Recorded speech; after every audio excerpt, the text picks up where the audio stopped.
Well, hello and welcome to chapter 16. 16. It always surprises me what number, because right when I say it, I have to think about it. And I'm not always sure I believe what I say. So, if it seems like that's the case, that I'm always wondering, yeah, it is. It's the case. Well, welcome. My name's Roger. And while I am suicidal at times and dealing with a cold, sorry, um, I'm not a healthcare or mental professional or, certified notary or anything like that. So understand that what I'm going to say is just my perspective. So anyway, we're gonna get going. As you've probably noticed, I've put some blue on the painting, and we're gonna kind of move along on this. I'm gonna do the background to a greater extent, and then I'll start painting in the shark. I want to get the background, and then what I'll do is highlight both of them at the same time. I mean, that's the plan. And part of the thing, one of the reasons I love doing like art and stuff is because you get to choose how to tell the story of the image that you're trying to do. I mean, honestly, if you just want a picture, take a picture.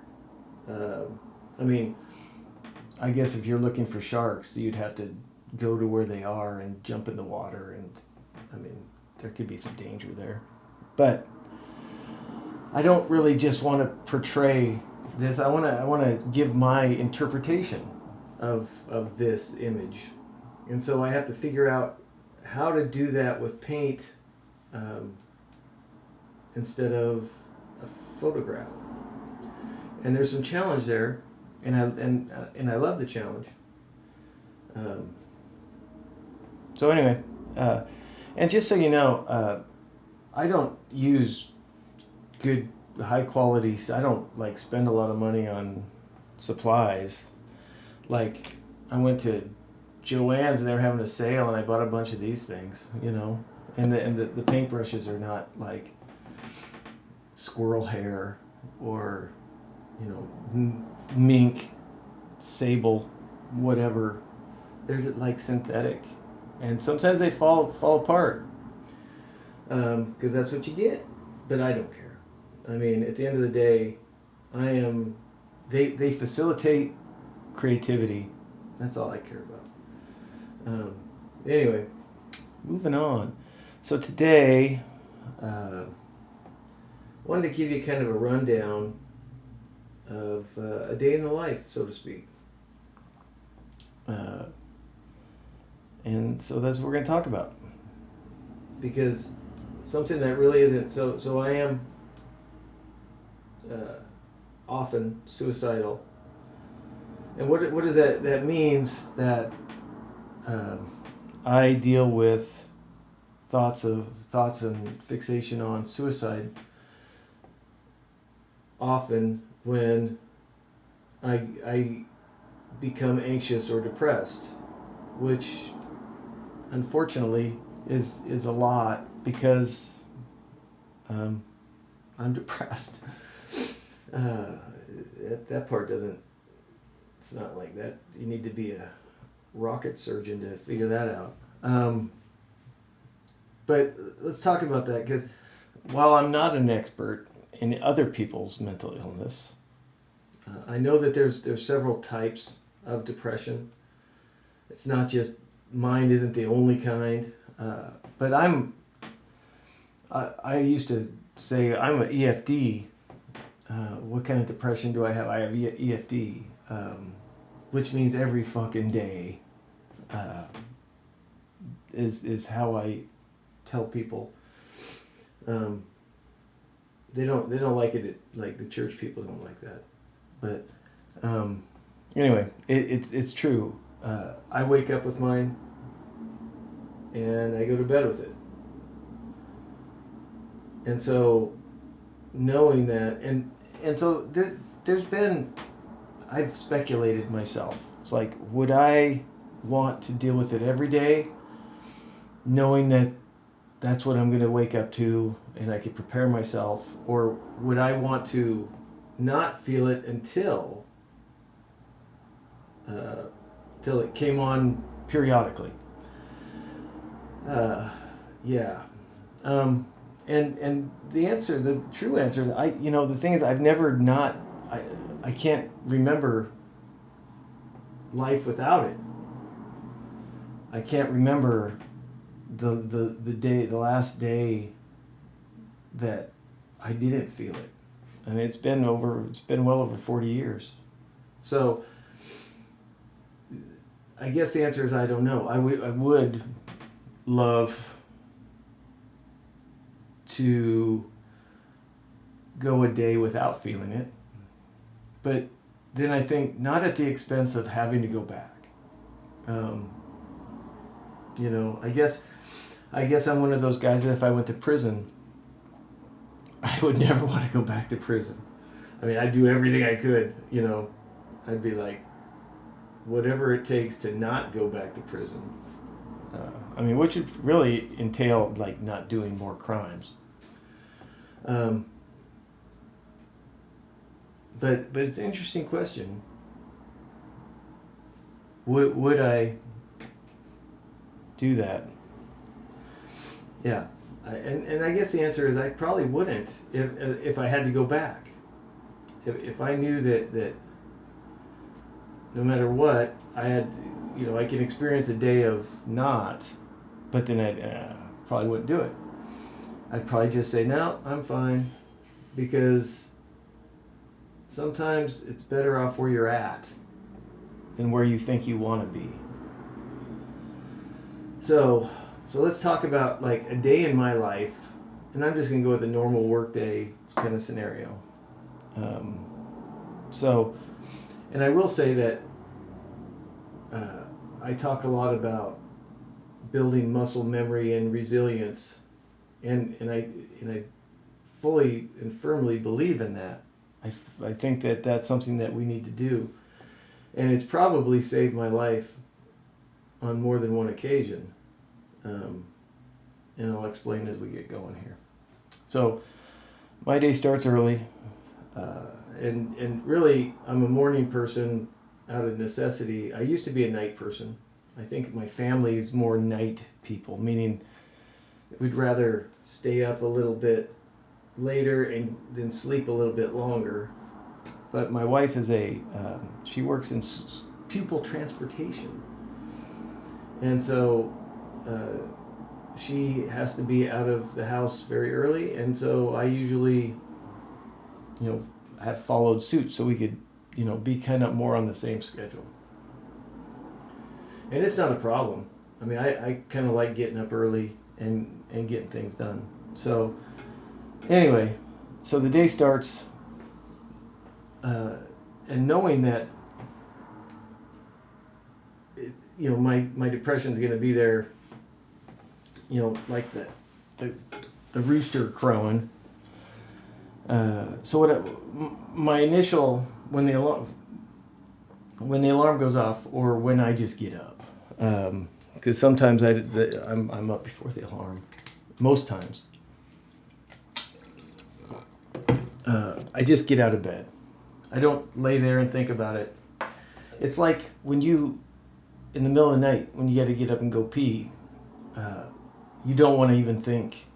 I mean, like I say, it's like I'm not even caring if I'm aiming right. I just want to get in there and do the thing and not have any synapses in my brain fire, that would wake me up, or that would, in some way disturb. Because what I want to do is just lay down and go back to sleep.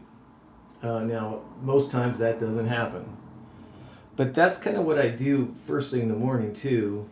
I don't think about it. I don't allow myself to have a say in it. It's like, it's time to get up, let's get up. And so that's what I do. Excuse me. And so when I get up, when I come out of slumber, I get out of the bed. I make the bed. Now that's an important thing, making the bed. And why is that important? I feel like when you make your bed, the last thing you want to do is like mess it up. So it kind of, what I like to call, cuts off retreat. I can't go back. I mean, I totally could, but I never give myself authorization to, ever. So I get up, get ready, get moving, and then the first thing I do in the morning, I mean, not the first thing, because of course I like brush my teeth and, do normal, go to the bathroom and whatnot. But one of the first activities that I engage in is exercise. Because exercise helps me. It gets me down the road, makes me feel cleaner. Sometimes I feel the cleanest when I got my shirt all wet, and from working out, and it just feels like I accomplished something. And that does help me transition, because they're from the sleeping mind to the waking mind. Because the waking mind is a dick. And so I want to get things done before I really give myself any alternatives to doing what I need to do. So all along, and exercise is great for avoidance as well, as far as your mental avoidance of what the realities are. Because you're working out, you're listening to music, you're moving your body. It's therapeutic, and I'm at the point where it's a natural. It's something I look forward to, but that wasn't always the case. So I would say that my morning routine consists mostly of developing muscle memory skills. I've done it for so long that I don't really have to be conscious in the decisions that I make. I just, because I avoid waking up that part of my brain for as long as I can. Because once that wakes up, it's on, and now we're into management. And honestly, if there was a word for what I do, my daily living, it's management. It's pure and simple, just management. I manage the situation,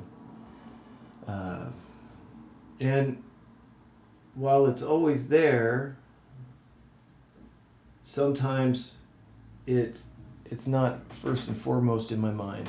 The anxiety hasn't kicked in, or there's, say, not a lot to be anxious about. So that's nice. So I mean, but I'm ready for, once I work out and I get some coffee, and that's the next thing. I get coffee. I look forward to coffee. That first cup of coffee in the morning, yeah. But that's only after, I have to get out of bed, make the bed. I gotta go to the bathroom. I gotta exercise, and then once I get the chores associated with those activities done, then I get coffee, and then I get to sit down and have some coffee and just kind of chill out for a minute. And I enjoy that, and by enjoying that, it gives me something to look forward to. So again, not sitting there stewing in my own juices, so to speak, as far as my mentality. And then it's getting going, get ready for the day. When I review what I have to do, the anxiety starts. and I've worked on this. I've set anxiety traps for myself over a lot of this, and so I have to be more mindful about when I review what's coming up, because I have a job that there's some of the people that rely on, and so including myself, and so I have to make sure that my mentality is that we're going forward. So, yeah. And then it's just getting ready for the day, shower, clothes. Got to put clothes on. That's frowned upon. Showing up naked. And I'll tell you, I hate my clothes. I'm not really, it's not that I hate clothes in general. I think they're great. Especially in the winter. Clothes make a big difference. But sometimes you just can't, no matter what happens, you don't feel comfortable. Not in your own skin, but in the clothes that you wear. It's a weird thing.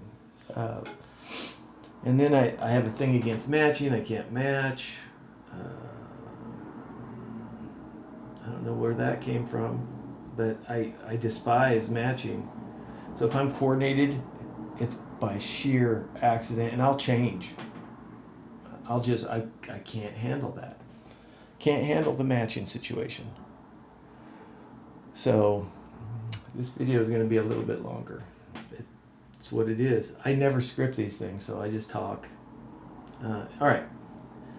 And then we do work. And it's always a constant juggling, because you don't want to wear the mask too much. You don't want to have to hide behind an image of this is who I am too much. So I really try to be mindful and appreciative of what I have and get through the day. But there's days where it's really hard. It's really hard. And the only respite you get is that you get to go to sleep and do it all over. That one saying, I don't know, it's a military saying, probably Navy SEAL. Everyone says it's a Navy SEAL. It's like the only easy day was yesterday. And that's kind of like it is. It's I get through today, and then we deal with tomorrow, but we know it's coming, and so we prepare, as best we can. So yeah, I know that there's a lot of folks out there that they're not everydayers, they're from time to timers, and that would be hard too. Because you don't know when it's coming, and when it does, it rocks you. So, all we can do is keep fighting and hope that it gets easier at some point, or we keep getting stronger, and that's what we got. So. Yeah, today was it's been kind of a rough day. Nothing specific, just, it's there. So, hope you're having a great day, and we'll talk to you on the next one, whatever number that is. All right, fight hard. See you soon.